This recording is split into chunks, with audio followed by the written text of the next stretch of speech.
अस्सलाम वालेकुम। इस वीडियो में बात करेंगे आप morphology and consequences of atherosclerosis की। तो जो जो इंपॉर्टेंट चीज़ होंगी वो मैं साथ साथ बताता रहूँगा।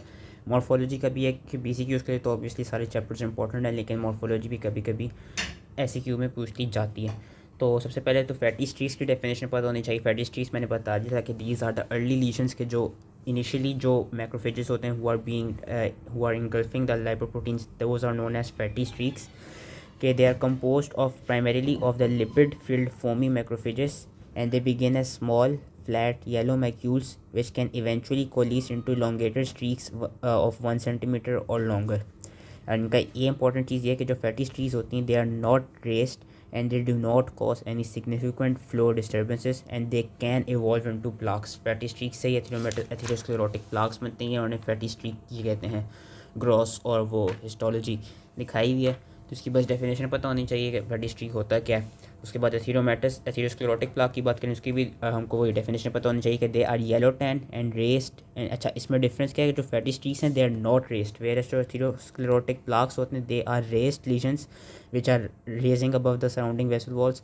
एंड अगर तो कोई इनके ऊपर थ्रोम्बस आ गया हो over the ulcerated plaque, then उसकी जो वो होगा कलर होगा that would be red brown, वैसे ही येलो टैन कलर के होते हैं। एथेरोस्क्लेरोटिक लीजन्स हमें पता है पैची होते हैं, only a portion of any given arterial wall is involve. And cross section में जो हमको लीजन्स होते हैं वो ज़्यादातर एक्सेंट्रिक नज़र आते हैं, जो कि उन्होंने यहाँ पे दिखाया है कि एक्सेंट्रिक्स हमको लीजन नज़र आ रहा है एथेरोस्क्लेरोसिस का। ये पूरा ल्यूमेन दिखाया हुआ है कि यहाँ पे इस साइड पे ये क्या कहते हैं सेंट्रल कोर है और एथेरोस्क्लेरोटिक एक तरफ से वो बन चुका है, प्लाक बन चुका है।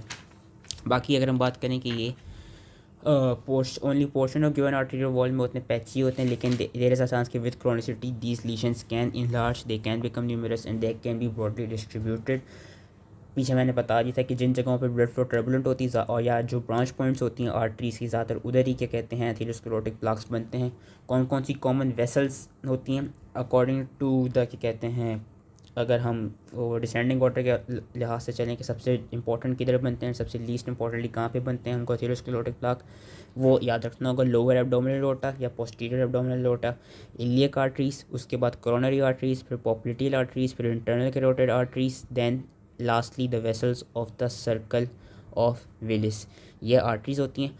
अब जो SCQ के लिहाज से चीज़ें याद रखनी है वो यहाँ से याद रखनी है। कभी कभी पूछा जाता है एथेरोस्क्लेरोटिक प्लाक के बारे में या जो एथेरोस्क्लेरोटिक प्लाक होता है उसका ही पता होना चाहिए कि they have 4 principal components. Number 1, they have cells including variable number of smooth muscle cells, macrophages and T lymphocytes. इन 3 सेल्स का नाम याद रखना होगा क्योंकि यही सेल्स बेसिकली हमने देखा था पैथोजेनेसिस में मेनली इन्वॉल्व होते हैं। मैक्रोफेजेस और T सेल्स ज़्यादातर क्या कहते हैं साइटोकाइंस कीमोकाइंस रिलीज़ करा रहे होते हैं। स्मूथ मसल सेल्स भी कुछ साइटोकाइंस कीमोकाइंस रिलीज़ करा रहे होते हैं। Extracellular matrix it's important including collagen, elastic fibres and proteoglycans. Collagen हम मेनली देखते हैं जो कि फाइबर्स कैप की प्रोडक्शन में इंपॉर्टेंट होता है, फाइबर्स कैप की स्टेबिलिटी के लिए इंपॉर्टेंट होता है। वो कहाँ से रिलीज़ होता है? स्मूथ मसल सेल से। Intracellular and extracellular lipids which leads to foam cell production, lipoproteins आ गई, and calcification in the late stage of plaque.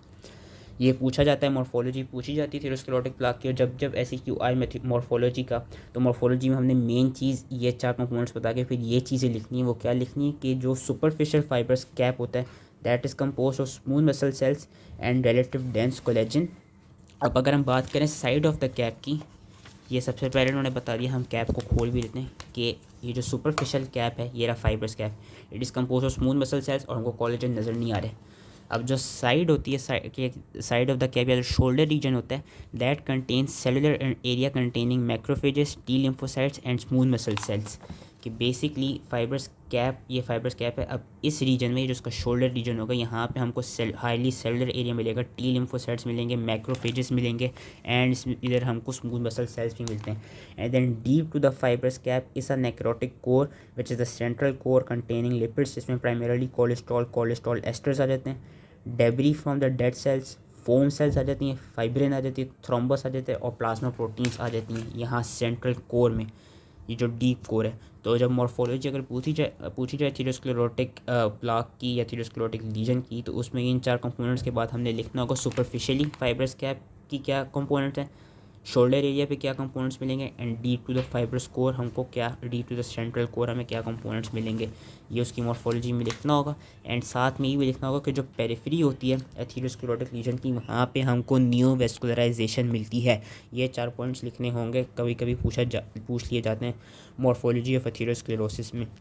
उसके अलावा जितने भी एथीरोमोस होते हैं दे कंटेन अबंडेंट लिपिड, लेकिन जो फाइब्रस प्लैक्स होते हैं they are composed of smooth muscle cells और फाइब्रस टिश्यूज़। ये इन्होंने दिखाया हुआ है कि ये फाइब्रस प्लैक है। फाइब्रस प्लैक में ज़्यादातर हमको लिपिड्स नहीं मिलेंगे, स्मूथ मसल सेल्स और फाइब्रस टिश्यू ज़्यादा से ज़्यादा मिलेगा।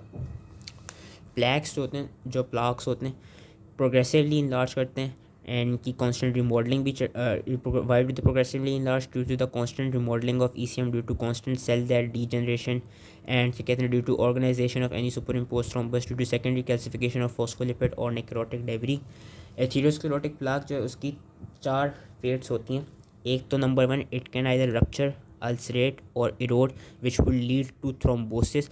Y would it lead to thrombosis, because कि ये जो प्लाक है, जो कि फिर से पीछे जाना पड़ेगा, अब ये जो प्लाक है जैसे ही इधर से इरोड हो जाएगा या यहाँ से रप्चर हो जाएगा या अल्सरेट करेगा, तो नीचे क्या है, नीचे सारा हमारा थ्रोम्बोजेनिक सब्सटेंस अवेलेबल है, और ब्लड फ्लो जो होगी, जो भी ब्लड के कंपोनेंट्स होंगे they would react with this thrombogenic substances. Again third year का ये क्या कहते हैं हीमोडायनेमिक्स वाले चैप्टर्स हैं, तो उसकी ज़्यादा डिटेल में नहीं जा रहा। जब ब्लड इन थ्रोम्बोजेनिक सब्सटेंसेज के साथ रिएक्ट करेगा it would lead to partial और complete thrombus formation which would partially और completely occlude the vessel wall.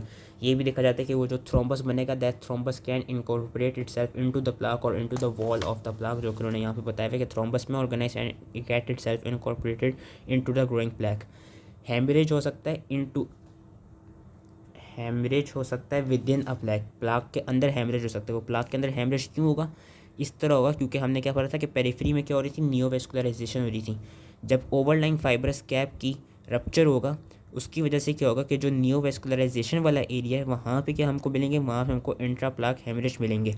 एथीरोएम्बोलिज्म हो सकता है, अगेन प्लाक रप्चर या अल्सरेट करेगा तो वहाँ से वो जो कॉन्टेंट्स हैं वो रिलीज हो जाएंगे, और वो जो थ्रोम्बस है वो जो पार्शली ओक्लूडेड थ्रोम्बस था वो इवेंचुअली एम्बोलाइज कर जाएगा which will lead to atheroembolism, and lastly aneurysm formation हो जाती है। ये 4 फेट्स होती हैं प्लाक की। अब हम बात करते हैं consequence of atherosclerotic disease. Consequences basically याद रखने कौन सी डिजीज़ हो सकती है एथेरोस्क्लेरोसिस की वजह से। मोस्ट इंपॉर्टेंट एमआई आपको होता है, स्ट्रोक हो सकता है, एओर्टिक एन्यूरिज्म्स हो सकते हैं, एंड पेरिफेरल वेस्कुलर डिजीज़ हो सकती हैं जिसमें हमारे पास गैंग्रीन ऑफ द लेग्स आ जाता है। मोस्ट इंपॉर्टेंटली जो लार्ज इलास्टिक आर्टरीज और जो large and medium size muscular arteries होती हैं वो ज़्यादातर इन्वॉल्व होती हैं क्योंकि वहीं पे एथेरोस्क्लेरोटिक प्लाक बनता है।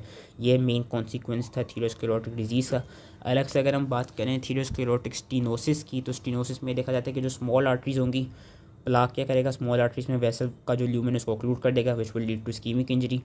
एंड ये होता है कि ये कहते हैं, इसमें एक चीज़ हमने याद रखनी है जो कि हम एमआई में भी पढ़ेंगे, that is your critical stenosis. What is critical stenosis? It is basically a stage at which the occlusion is sufficiently severe to cause tissue ischaemia. जो हमारी कोरोनरी आर्टरीज होती हैं उनकी जो क्रिटिकल स्टेनोसिस है दैट इज़ 70 to 75%। यानी जब coronary artery का जो ल्यूमन है वो 70 to 75% ऑक्लूड हो जाए देन क्या होगा, जो डाउन स्ट्रीम जितने भी टिश्यूज़ और सेल्स होंगे उनका इस्कीमिया होने लग जाएगा। और एमआई में यही होता है कि जब 70 to 75% या उससे ज़्यादा जब कोरोनरी आर्टरी स्टेनोस्ड हो जाती है then it leads to myocardial infarction की। ये इन्होंने जो प्लाक प्रोग्रेशन है ये पूरी यही दिखाई हुई है कि जो लूमन है जब ये मोर जो critical stenosis is basically stage at which the occlusion is sufficiently severe to cause tissue ischemia.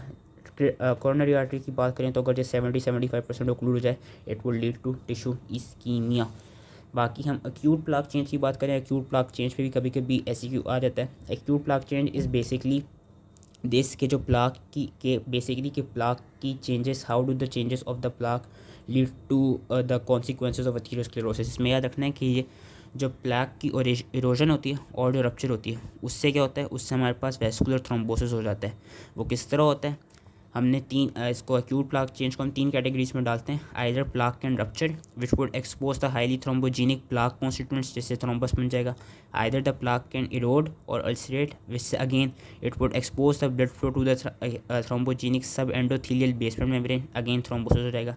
या क्या होगा, प्लाक के अंदर हेमरेज जाएगा which will lead to atheroma.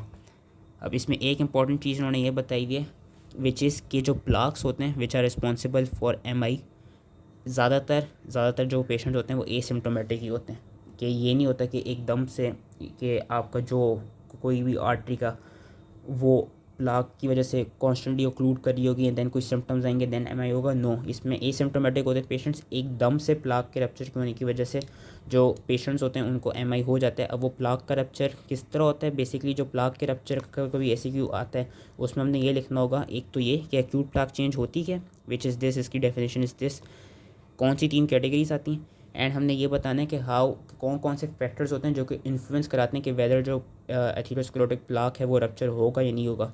कुछ इंट्रिंसिक फैक्टर्स होते हैं जिसमें अपना प्लाक का स्ट्रक्चर आ जाता है और उसकी कॉम्पोजिशन आ जाती है, एंड कुछ एक्सट्रिंसिक एलिमेंट्स होते हैं जिसमें हमारे पास ब्लड प्रेशर, प्लेटलेट रिएक्टिविटी और वेसल स्पाज्म आ जाता है। हमने पढ़ा था कि प्लाक के जो होता है उसके ऊपर एक फाइब्रस कैप होता है और उसकी फाइब्रस कैप की कॉम्पोजिशन भी इंपॉर्टेंट होती है डिपेंडिंग अपॉन कितना कोलेजन प्रेजेंट है वहाँ पे। अगर तो वो थिन सा फाइब्रस कैप होगा, सो दैट फाइब्रस कैप अगर थिन सा फाइब्रस कैप होगा देन ये वाला जो प्लाक कहलाया जाएगा that would be known as vulnerable plaque, क्योंकि जैसे ही ब्लड प्रेशर बढ़ेगा there is a high chance कि ये जो फाइब्रस सा कैप है ये डिटेरियोरेट कर जाए, डीजेनरेट कर जाए, as a result lipid core सारा बाहर आ जाए, थ्रोम्बस हो और ओक्लूजन हो जाए एंड अगेन एमआई पूरा होने लग जाए। वेयर एज जो थिक फाइब्रस कैप होता है देयर इज़ डिफिकल्ट चांस कि थिक फाइब्रस कैप जो है वो हाई ब्लड फ्लो की वजह से डिस्टर्ब हो। एज ए रिजल्ट जो थिक फाइब्रस कैप वाले हमारे पास प्लाक्स होते हैं वो स्टेबल कहलाए जाते हैं और जो थिन फाइब्रस कैप वाले हमारे पास प्लाक्स होते हैं वो वल्नरेबल प्लाक्स कहलाए जाते हैं। स्टैटिन की ट्रीटमेंट का उन्होंने ये बताया हुआ है कि जो स्टैटिन्स होते हैं, एक तो हमें पता है कि स्टैटिन्स का काम ये होता है कि कोलेस्ट्रॉल्स को लो कराते हैं, दूसरा उनका काम ये होता है कि ये क्या कराते हैं, जो प्लाक्स हैं उनको स्टेबलाइज कराते हैं by reducing the plaque inflammation. तो स्टैटिन्स का एक थेरेप्यूटिक इफेक्ट ये भी याद रखना है कि they stabilize the plaque. As a result क्या होगा कि वो कोलेस्ट्रॉल को तो इवन तो लो करा रहे हैं लेकिन जो प्लाक ऑलरेडी बन चुका है हमारी वेसल्स के अंदर उसको स्टेबलाइज कर देंगे। उसको स्टेबलाइज करने का एडवांटेज ये होगा कि there will be a less chance for that plaque to erode या to convert itself into thrombus और इनटू एम्बोलस। एंड लास्टली अगर हम बात करें एक्सट्रिंसिक फैक्टर में एड्रीनर्जिक स्टिमुलेशन की, तो वही कि जो इंक्रीज ब्लड प्रेशर होता है या इंटेंस इमोशनल स्ट्रेसेस जो होते हैं that can also lead to thrombosis and your embolism. इसमें बस एक पॉइंट बताया हुआ जो कि मैंने बताना था वो ये है कि ज़्यादातर जो भी एमआई के केसेस होते हैं, हार्ट अटैक ज़्यादातर पेशेंट्स को बिटवीन इन दौरान में ज़्यादातर हमें केसेस मिलते हैं एमआई के, सुबह 6 से लेकर दोपहर 12 बजे के दरमियान ज़्यादातर हार्ट अटैक के केसेस आते हैं। वो इसलिए आते हैं क्योंकि जैसे ही बंदा सो के उठता है तो उसका इनिशियली ऑन अवेकनिंग उसकी ब्लड प्रेशर में स्पाइक आता है and that blood pressure spike in pre dispose individuals, यानी वो इंडिविजुअल्स जिनमें ऑलरेडी एथेरोस्क्लेरोटिक प्लाक बना हुआ, अगर वो ये कहते हैं ब्लड प्रेशर का स्पाइक जो है वो बहुत ज़्यादा हो जाए then that can lead to MI and that can lead to वही थ्रोम्बस एंड एम्बोलिज्म की फॉर्मेशन। तो बस एक ये पॉइंट बताना था। अगर ऐसी क्यू में पूछ लिया जाए कि एक्यूट प्लाक चेंज क्या होती है तो उसमें बस ये छोटा सा पैराग्राफ लिखना होगा एंड ये बताना होगा कि plaque rupture is influence by intrinsic and extrinsic factors. Intrinsic में हमारे पास ये आ जाते हैं, एक्सट्रिंसिक में हमारे पास ये 3 आ जाते हैं। और ये कहते हैं plaque rupture is also influence by the composition of fibrous cap. अगर तो वो थिन है तो थिन फाइब्रस कैप होगा तो वो वल्नरेबल प्लाक होगा, और अगर थिक फाइब्रस कैप है तो वो स्टेबल प्लाक होगा। That was all related to consequence of atherosclerotic disease and the morphology of atherosclerosis, जिसका मैंने बता दिया था। मॉर्फोलॉजी में ज़्यादा रेसिक्यू के लिहाज से ये चीज़ हमने लिखनी होती है। तो आई होप कि ईजिली समझ में आ गया हो। इस फ्लो चार्ट को एक ऐसी रीड दे देना है, प्लाक की प्रोग्रेशन का बताया हुआ और प्लाक के वही आउटकम्स का बताया हुआ है। So that was all related to atherosclerosis. I hope easily समझ में आ गया हो, and thank you.